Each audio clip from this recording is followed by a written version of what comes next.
Leslee Bender, welcome.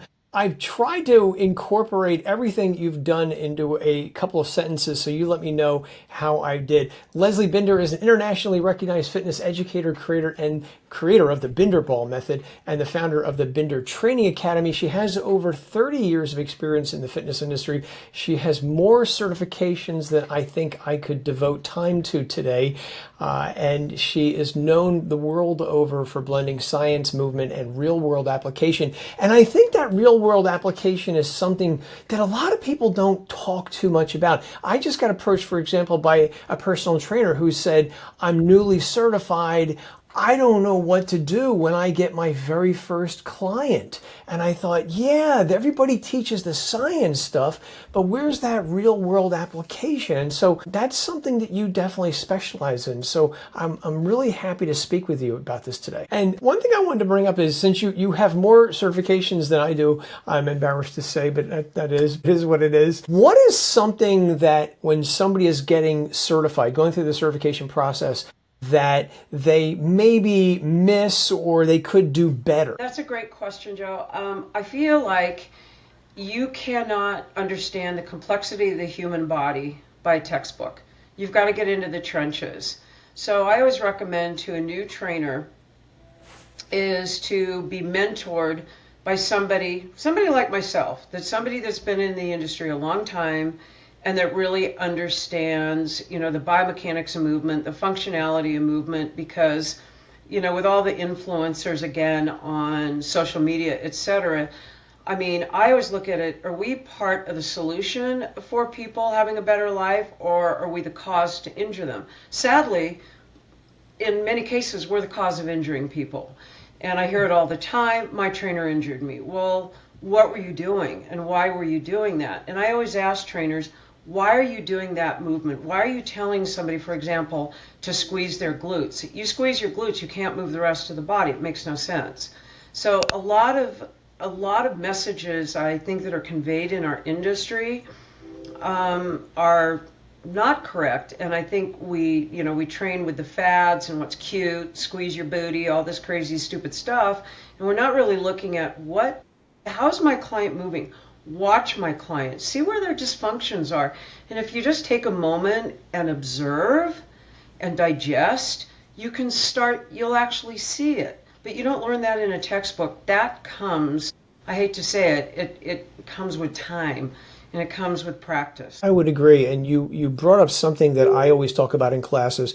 When you're designing an exercise program, the first thing you should ask yourself is, why am I choosing this exercise over that exercise? And I usually liken it to, you go to the doctor and they could give you penicillin, ampicillin, amoxicillin. There's a bunch of cillins out there, but there's a reason why you'll get penicillin over, say, a Z-Pack or something if you have the flu. We should be thinking, when is a squat or a deadlift better than a leg press? Why are we choosing this over that? Yeah. Well, and I feel like I have people that shun me for my honesty, but at this age, being in my 60s, I don't have a filter. I feel like I did so much damage to my own body. When I first started in this industry, I was doing all the stupid stuff. It landed me a knee replacement. And had I known then what I know now, I would have no joint issues, zero. But it's because of all the stuff I did, from step aerobics to crunches to all the dumb stuff we did, and we never looked at the consequences. And so I think that's sometimes my passion is somewhat confused by, like, she's being really hard on me. No, I simply want you to understand why you're doing what you're doing, and so that you have a long, healthy life without any injuries. And injuries happen, but why provoke an injury when it doesn't have to happen? No, I would agree completely. Since you've made some mistakes in the gym, are there anything that you still see people doing, personal trainers doing today, that you would consider incorrect and maybe a dumb thing to do? We've talked about this for a long time, is doing a lat pull down behind the head. I still see trainers making their clients do that. Unless you're going to walk around with a bar behind your back carrying water containers, there's really no need to ever do that movement. I don't know why people are still doing crunches and saying that you're training your abs when you're overusing your hip flexors. And, I feel lucky that I've really had education from outstanding, extraordinary presenters in our industry that, reshaped the way that I thought about training, for example. I mean, the crunches, the pulling on the head, come on, give me 100 more, or doing push-ups incorrectly, going down to hand, hand, elbow, elbow. When in life do we ever do that? We don't. Like if somebody can't hold a good forearm plank or a hands and knees, and then extending one leg and then the other, and they can't hold that kind of strength, you're not ready to move on to something else. And you see it in Group X, you see it in all these different types of classes as well. And sadly, the trainer's too busy looking at themselves in the mirror, and they're not walking around going, oh my gosh, that student over there is completely out of alignment. So we have all this science and research at our fingertips. Why are we not using it? I don't know. I sometimes liken it to the way the fitness industry has gone. And, 30 years ago, a personal training session was 60 minutes. And now in many big box gyms, it's 30 or 45 minutes. And sometimes trainers think I have a limited amount of time to squeeze as much intensity as I can into the workout. And I think that leads to injuries. And the other thing that I've always been vocal about for years is even rhabdo, which is the breakdown of muscle from too much exercise, serious medical complication. Along the same lines, since you've been in this business as long as I have, what do you think the fitness industry is getting right, and what do you think they could do maybe better at? Well, and it's hard to mandate education. In many cases, so many facilities are desperate for employees that they'll take that person, or that person looks good and just happens to have a following of whatever. And they get hired based on their looks, not on their knowledge. And I see that in the gym all the time. I'll see a trainer who, has a nice body, does not mean he understands anatomy, or does he understand the client that he's actually working with. I mean, a case of a trainer that I watched training a guy that had back surgery, right? And I was watching him, and I just thought, just walk away, don't say anything. And then I saw the client the next day. I'm like, how you doing? He goes, I will never work with that guy again. I'm in agony. That's the bad side of it. Yet the good side of it is when you've got a really knowledgeable trainer that has spent the money. And I mean, the amount of money I've spent in education, I could have gone back to school, tens of thousands of dollars. I mean, Gray Institute was what, $25,000. But I'm investing in who I am, and I think trainers just feel, oh, I can't afford it. But it's your career. You don't become an accountant in a day. You have to go to school, et cetera, or a physical therapist. And I feel like trainers that are fresh out of a quote-unquote training think that this is it. No, that's just the beginning. That's just the stepping point to moving up in this industry, to understand why you're doing what you're doing. And I think we've missed that. I think that, we're not putting any demand on trainers saying, yeah, if you want to work for me, these are the prerequisites. So if you're somebody who wants to get into this industry, jump in with both feet. Get online training, get knowledge, get education, and seek out like what genre turns you on. Is it yoga or is it Pilates or whatever? It has to be something that is passionate for you. Like if somebody came to me and said, I want to enter a bikini contest, I'm not your trainer. Somebody comes to me and says, I want to get out of pain, I'm your trainer. So kind of knowing what's your wheelhouse, if that makes sense. No, it definitely does. Yeah, I think a lot of personal trainers, they think they have to know everything about everything. And I say, no, you don't. Find your niche, and you can have more than one niche. I do, and you might likely to as well do. But you don't need to know everything. And I like that because it's less I have to know. Yeah. So I don't need to know how to improve somebody for hockey performance. So it's not in my wheelhouse. So I think it's a really good thing that you said that personal trainers, again, find your area of expertise. It's okay if you don't know everything. A lot of this is going to come with experience and, again, learning. That's where you go from being a certified personal trainer to a qualified personal trainer. Mm-hmm. And there's so many educations out there. And like I said, the one day is your appetizer. It really is. I mean, it gives you an opportunity to sit back. But I just know, back in the day for our quote-unquote aerobic certification, that was done in one day. And we had a little number on our chest, and we actually had to perform a movement, but we were never tested on whether we could cue, coach, or connect with people.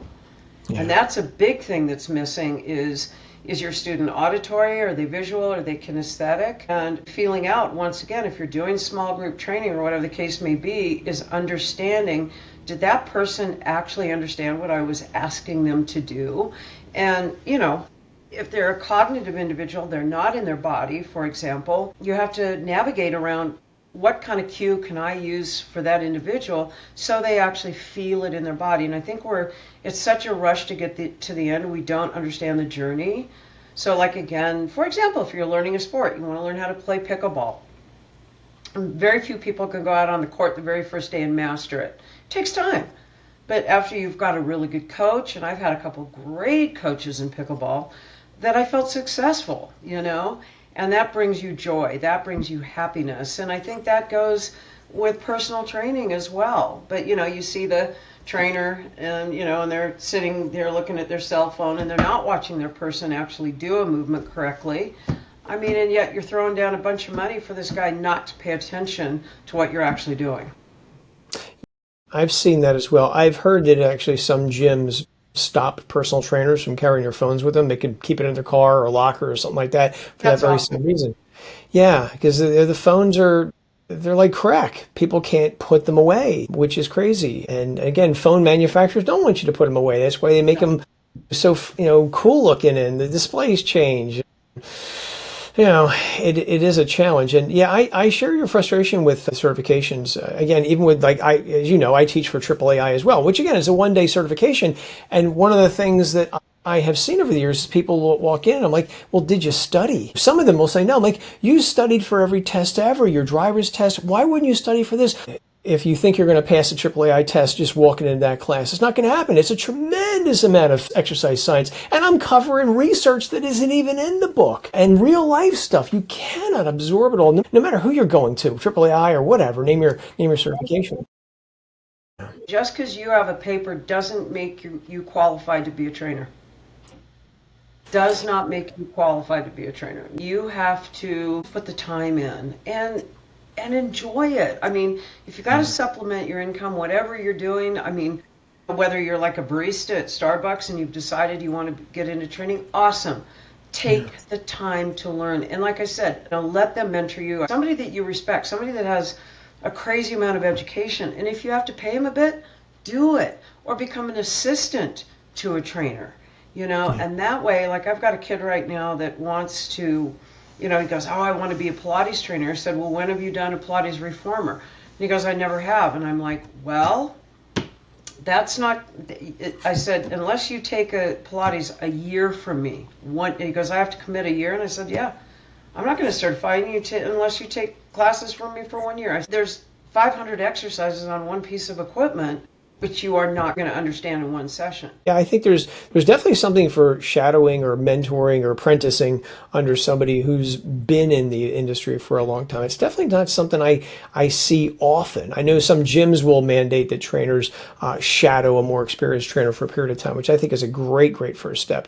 But yeah, the apprenticeship is something, I don't know if anybody does anything like that, but I definitely recommend that people do that if they have the opportunity. Call some, just maybe look up personal trainer in your zip code and see who's out there self-employed and say, hey, can I be your apprentice for 6 months or so? And, you pay your dues. At least that way, you're investing in your career and you're investing in a very smart way to, move down the pike or move up the pike, I should say, of, success. Since you are the creator of the Bender ball, what is a common mistake that you have seen people make when they use the Bender ball? I'm sure you've seen it all over. Don't get me started. That's why I asked the question. Well, first of all, I mean, one of the exercises you see all the time, like in bar classes or whatever, and I've even seen lots of presenters do this, is put the ball behind the knee and pulse and pulse and pulse.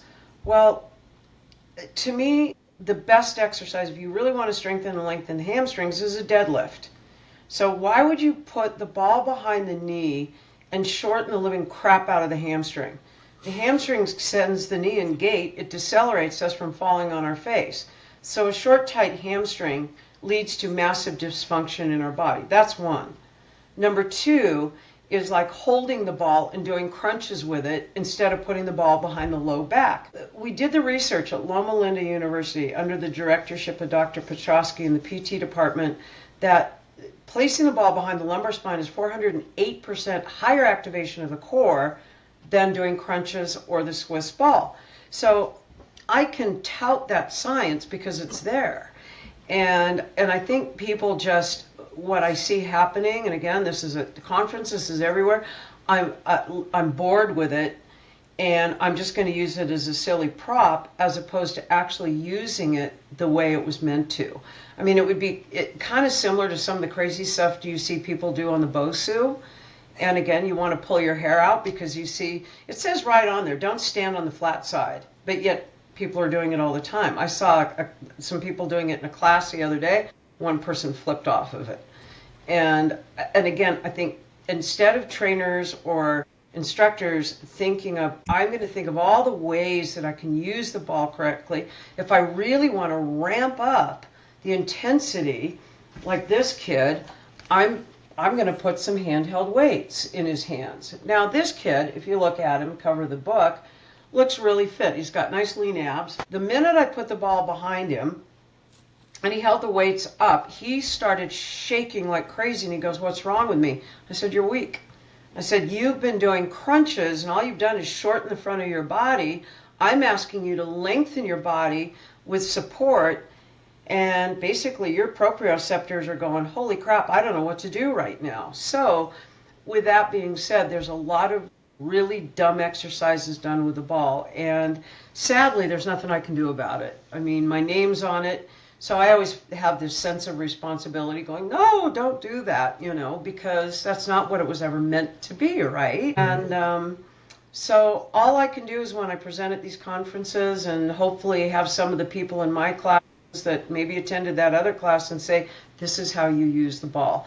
And people come up to me all the time and say, that's the first time my back hasn't hurt. Yay! We've done something really important here, that we've taught you how to use your core correctly without compromising your back. And I think that is so, so important, if that makes sense. So to answer your question, unfortunately, not a lot I can do about it, but the ball is used wrong a lot of times. Mm. And it would make sense. You said it over a 400% greater activation of the ab muscles compared to a regular exercise ball, bigger ball. And that would make sense. It's a smaller surface area. You're going to work harder on it. So that makes an awful lot of sense. You threw up your latest book. Do that again, because that kind of leads me into my next question. You can actually get this through Human Kinetics and on Amazon as Vital Core Training. And there's probably, as you can see, we have seated exercises with the ball. We have vertical exercises, probably, close to 150 to 170 exercises. And then in the back are templates of how you put exercises together, like for rotational sports, postural issues and stuff. When Human Kinetics reached out to me about, would I write a program using the ball, I was pretty excited about it because it's a great supplement to Bender ball training. It's a great supplement to Vital Core training, etc. And it really shows all the ways you can use the ball on the wall, a chair, on the floor, etc. correctly and how it was meant to be used. All right, I'll link to that in the description so people can check it out. Yeah. Along those same lines, how do you stay current? How do you stay current with say research, so that you can figure out what emerging trends are worth paying attention to and which are not? Well, my last education, I actually took a training with Gil Headley when he was here in Reno, the Nerve Tour, where it was a dissection of actually a friend of his that passed away and donated his body for this purpose, and I think he toured 100 cities or more. And Gil is brilliant. Again, the complexity of the nervous system. I was absolutely engrossed in this training for 8 hours, and I didn't want it to end. That's how incredible it was to me. And that once again, we are so obsessed with the superficiality of our human body as trainers. It's like, oh, let's give you better biceps or whatever the case may be. Not really going deeper into the fact that what's the flexion and the extension of the arm, et cetera, et cetera. And so I think for me, diving in deeper constantly through the intricacies of our fascia, the intricacies of our nervous system. I mean, just from something as simple as massaging your foot with a tennis ball and standing on the right foot, standing on the left foot, and feeling the energetic difference between the feet and the body, again, is mind-blowing to me. It's like, how can this be? How can just stimulating your feet have such an impact on balance, have such an impact on proprioception? So I could go on and on that I will never tire as far as education based on science and research. Yeah, I agree. When you fathom the complexity of the human body, I'm always amazed that we don't fall apart. Right? I just am. Or again, I can't even imagine how life arose. We're so complicated. 37 trillion cells, and every cell with a nucleus has almost 6 feet of DNA stuffed inside of it. That is unfathomable to me. And again, why don't we fall apart? But we'll stick a pin in that for a later conversation. Yeah, right. Again, it makes my mind hurt when I consider that. But along those same lines, you're also the creator of this, what you call the Ageless Academy. Yeah, the which Ageless Training Academy, I cultivated a few years back, and the program is a combination of myofascial work and movement. So in other words, the beauty of it is not only are you moving, but you do myofascial release with a roller. And for me, preferably, it's the Rollgo, which is a contoured roller. But it's happening very organically. So in other words, what I've discovered is that most people, if you ask them, okay, we're going to foam roll, they're like, oh, gotta go. They associate it with pain. They immediately associate it with pain. But when you ease into myofascial work and you move immediately after, myofascial release again, the pain dissipates. It's kind of like an intense deep tissue massage with similar benefits, if you will. Because of what happens proprioceptively in the body, a sense of relaxation happens, calmness, de-stressing of the body, and at the end of the day, that keeps us ageless. Because, God knows where we are in our country and our world today, stress is rampant. And I'm finding that this particular session, this particular class, like I taught it last night at the club I work in, but we do it in a heated room. It's standing room only now. You can't even get into it. I'm going to have to add another one because it's so popular. People are like, I can come in so stressed out and I leave with a sense of peace. And when you learn the effects and the art of emotional release along with physical release when you're foam rolling and breathing, I don't know anyone else that's doing anything like this. And it's kind of it's the secret sauce to the Ageless Training programming. Since you have created this academy, and we live in a world where there's more people, over 100 now than have ever been before in human history. What is something that you think more personal trainers should know about working with older clients that maybe they're not aware of or thinking about? And I bring that question up because I've met personal trainers who've said to me in private, I don't know how to work with somebody who's 85 or 90. Great question. Matter of fact, one of our students, I had a long talk with her yesterday. She's 98. She still drives herself to the club. She still takes 3 Pilates classes a week. It's here. It's so individual. I mean, if you're born with fantastic genetics, that's one thing, and, you're going to maybe live longer than you want to. But I think the art of agelessness, I think for me, it's my way of life. I feel like you have to have a purpose. That's going to keep you living longer. But, these poor people that are stuck in homes, they don't live very long. I mean, both my mother and father were put in a home and they didn't last long. I mean, being stuck in a home just sounds, it's a death threat.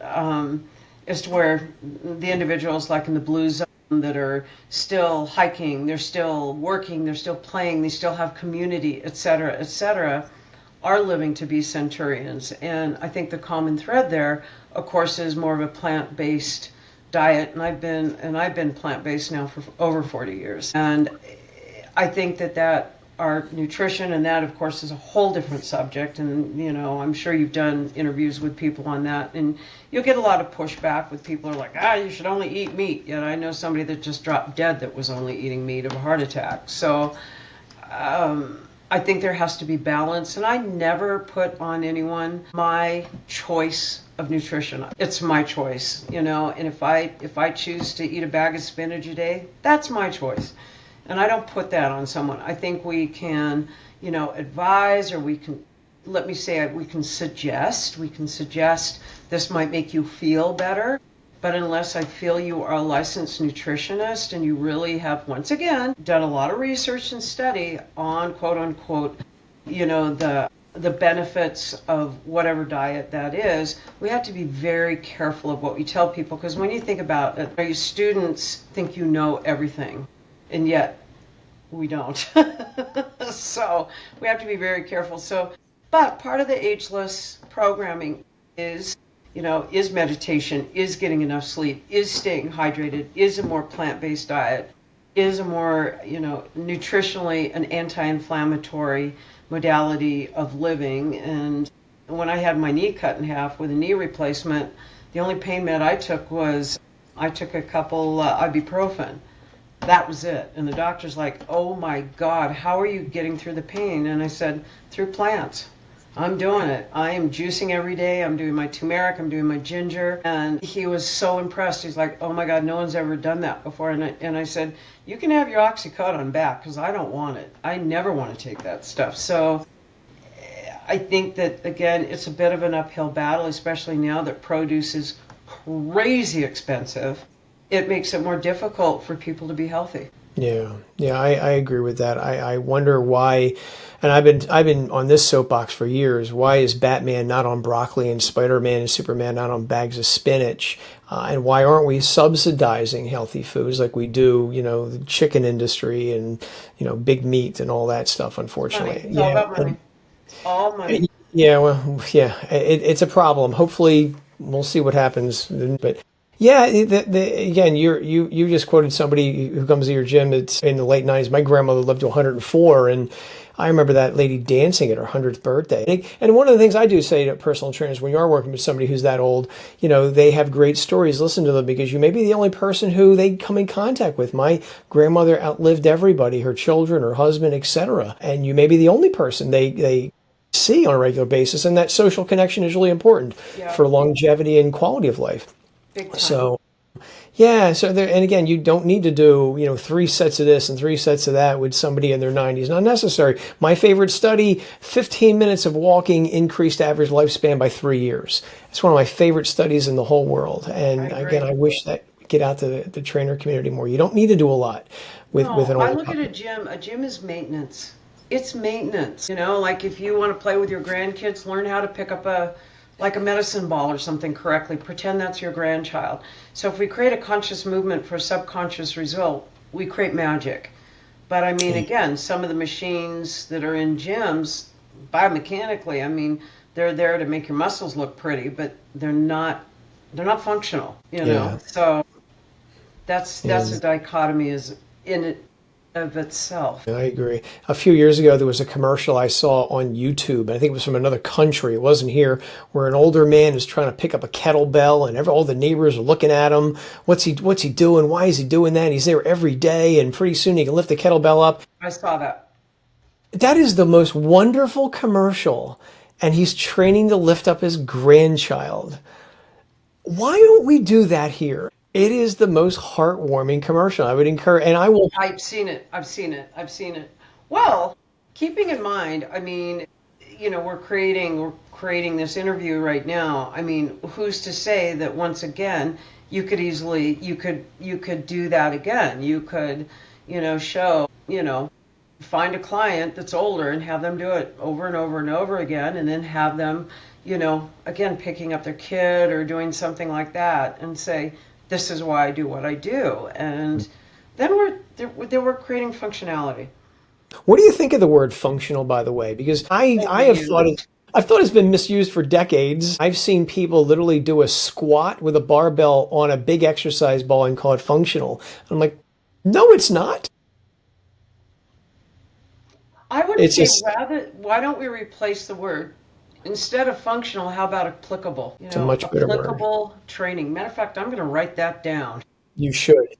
You should. It's a much better word than functional. Functional is so vague. Applicable. It's applicable to what you're doing in your life. It's going to help you do your activities of daily living better. Yeah, write it down. I think it's a great thing. You should turn that into a T-shirt. Not functional, applicable. Thank Applicable you. training. I mean, Yeah, yeah, trademark it. yeah, functional move, it's like functional this, functional that. Well, Right. let's hope we're functioning, right? Yeah, exactly. When somebody goes through one of your programs, Benderball, etc., is there some kind of an aha moment that you've seen people over the years when they're like, I get it, I understand. The big takeaway, I think, with the bender ball training, and I'll just use that one, is Oh, placing the ball behind the low back and simply looking up with your eyes and leaning back and notice what you feel in the front of the body. Because the eyes dictate, like we don't even do visual training. We're so focused on looking forward, we don't look up. And we will look up proprioceptively, everything starts to change because we're so focused on, we're sitting here right now. You and I both have good posture, but most people are in a flex position. So right. proprioceptively, their body has adapted to being in a flex position. So consequently, I mean, again, looking up, with the ball behind you, and then you add your levers, is the big aha moment. Big. It's every time I teach at a conference and I have trainers do that, they're like, oh my God, this was it. This was it. This is my takeaway from the whole conference. I'm like, yeah. Yeah, the body is basically a whole system, an ecosystem of levers. So yeah, it makes sense. Mm-hmm. Yeah. So I was thinking before we had our interview today that you've pretty much done it all. The books, the certifications, the lectures, the interviews. For that personal trainer who's looking at you and saying, I want to do that. What is a good first step that they should do to be in your shoes, to do what you do down the road? Obviously not immediately, but it's going to be a marathon, not a sprint. But what is something that they could do to get on that track? I think for me, and this is life, is you have ups and downs. You're going to have good days, you're going to have bad days. You're going to have things happen to you that you couldn't even imagine. And for me, I held true to my passion. When I discovered a small ball and started teaching with a small ball in about the year 2001, that I never could have imagined that in the year 2006 that I would be on national TV. I just happened to be at the right place at the right time and met the owner of the infomercial company that literally launched my career, but I'd already put the work in. I'd already discovered by using a small ball in basically Pilates protected the low back, and I just intuitively knew this was the way to do core training rather than ever doing core training without something behind your low back. And with that being said, what I would tell anyone that's listening to this is, what is your passion? You need to write that down. What is your purpose? And what's your specialty? Like what could launch you into being on that stage? Because I certainly wasn't on Idea Health and Fitness, right away, nor was I on AAAI. I had to work for it. And I think a lot of times there are these expectations that, well, I look good, I should be on stage. No. It takes time, it takes patience, you have to get in the trenches, there's going to be blood, sweat, and tears to get where you are. And this helps you to cultivate your journey in life. And, for me, I mean, I can't even begin to say how grateful I am for my life, because I've seen the world. And teaching, I've taught from every continent and to so many different places, from Dubai to Thailand to all over the globe. And there's a common thread, is I truly believe in my heart of hearts that nobody wakes up, no matter where you are in the world, and says, I want to be in pain today. People wake up and say, I want a better life. I want to feel good. I want to do the things that I love to do. And I think that gets down to listening. What is it that your client is seeking, what is it that your audience is seeking, and you deliver it, so that it becomes their agenda, not yours, if that makes sense. And that is kind of the way I would answer this question, is that I've put in the commitment, and it didn't happen overnight, and I mean, you get a lot of no's, you get a lot of doors closed in your face, but then you turn around and go, I don't know what the next door is going to be for me that's going to open. And I mean, for me, it certainly was, the infomercial company that opened the door and says, hey, you got something really special here. We want to turn it into a consumer product. And, the rest was history. It's amazing. Follow-up question, and also final question. If you could start over again today, knowing what you know now, what's the first thing you would do? If I could hold an audience in a big stage, I would say to everyone, step back and evaluate why you're doing what you're doing. Like, why are you doing this exercise? Be able to answer it in your own words, not something out of a textbook, not out of a program, but like, why would you do this movement? Are you going to tell me that it looks cool? I look great on stage? That's not the answer I'm looking for. The answer I'm looking for is, can I or can you look into your audience, whether it's just regular students or trainers, are they able to actually perform the movement correctly? And if the answer is no, and they're struggling with it, then you need to step back, and we have to step out of our own ego and say, then maybe if that person is in pain, I'm delivering the wrong message. I'm delivering the wrong exercise. And how can I create programming that is applicable to everyone feeling successful? And when you feel successful, you feel joy. You feel like, oh wow, I was able to do this movement,